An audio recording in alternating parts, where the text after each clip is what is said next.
শাওন, শেষ মুহূর্তে কোরবানির পশুর হাটের চিত্র কেমন দেখছেন? গাবতলী হাটে রয়েছেন, দাম নিয়ে ক্রেতা বিক্রেতারা কি বলছেন?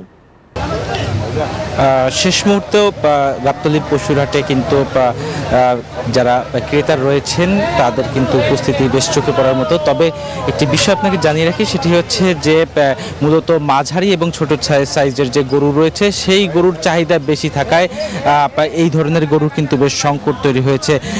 আমরা যারা বিক্রেতা এবং ক্রেতা রয়েছে তাদের সাথে কথা বলেছি, তারা যেটি বলছেন মূলত গতকাল রাতেই এই গাবতলী পশুর হাটের যে মাঝারি এবং ছোট সাইজের যে গরুগুলো রয়েছে সেই গরুগুলোর প্রায় ৮০ ভাগ গরুই বিক্রি হয়ে গেছে। কিন্তু আপনি দেখতে পাচ্ছেন যে ক্যামেরার চোখে দেখতে পাচ্ছেন যে বড় যে গরুগুলো রয়েছে সেই বড় গরুগুলো কিন্তু বিক্রি অনেকটাই কম।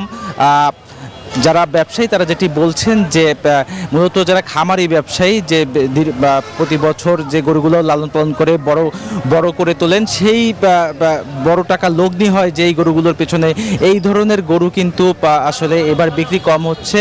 কারণ বিক্রেতারা যেটি বলছেন যে তারা যেই দাম চাচ্ছেন সেই দামে আসলে এবার ক্রেতারা এই গরুগুলো কিনতে চাচ্ছেন না, যার কারণে অধিকাংশ বড় গরুই কিন্তু আসলে অবিক্রিত থেকে যাচ্ছে।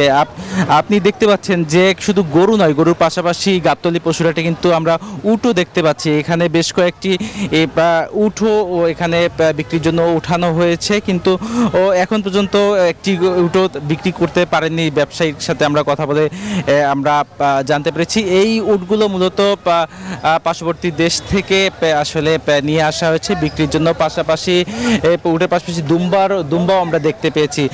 তবে আপনাকে যেটি জানিয়ে রাখি সেটি হচ্ছে, যেহেতু আগামীকালকে ঈদুল আজহা উদযাপন হবে, তাহলে সে তো আজকেই আসলে গাবতলী পশুর হাটে গরু কেনা বেচার শেষ দিন বলা যায়। তবে যারা ক্রেতা রয়েছেন তারা যেটি বলছেন যে এবারে বিগত বছরগুলোর তুলনায় অনেকটা কম দামে তারা আসলে গরু কিনতে পেরেছেন অন্যান্য বছরগুলোর তুলনায়। সেই হিসেবে আসলে যে বড় গরুগুলো রয়েছে সেই গরুগুলো কিন্তু তেমন চাহিদা নেই বলে জানাচ্ছেন ক্রেতারা এবং বিক্রেতারা। এই ছিল আমার কাছে এখন পর্যন্ত সর্বশেষ সংবাদ। শাওন, ধন্যবাদ আপনাকে। বান্ডেল থাকলে প্রতি সেনমানিতে টাকা বাঁচবে। বিকাশ সেনমানি বান্ডেল কিনে জিতুন প্রতি লেনদেনে।